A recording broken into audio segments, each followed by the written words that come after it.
Salutations, respected viewers. This is George from Ireland, and here I am in London. This area is called South Kensington, but coming to the point, behind me is the house of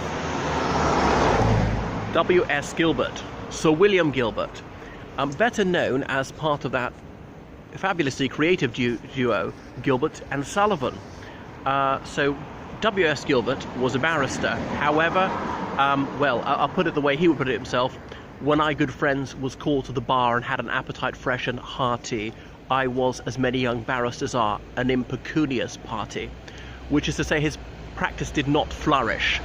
And then he turned his hand to penning play scripts and so on. He's best known as a librettist, so he would write light opera, and his friend Sir Arthur Sullivan wrote the music. There was The Gondoliers, The Pirates of Penzance, that musical comedy Trial by Jury, and that's the one I just quoted.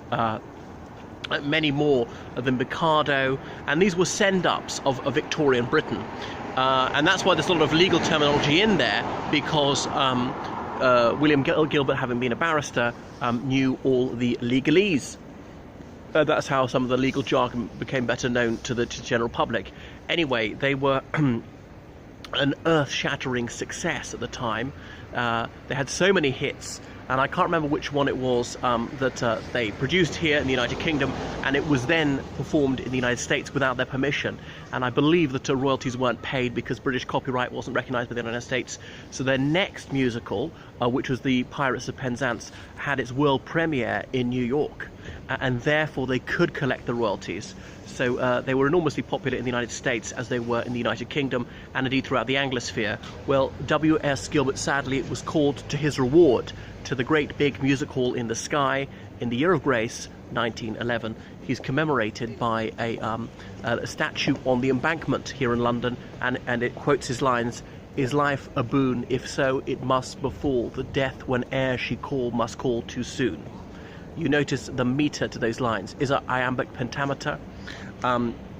Anyway, Sir Arthur Sullivan, his musical collaborator, had been one of the children of the Chapel Royal. That's to say, part of the royal family's choir. Despite the word children, it's a boys-only choir to this day.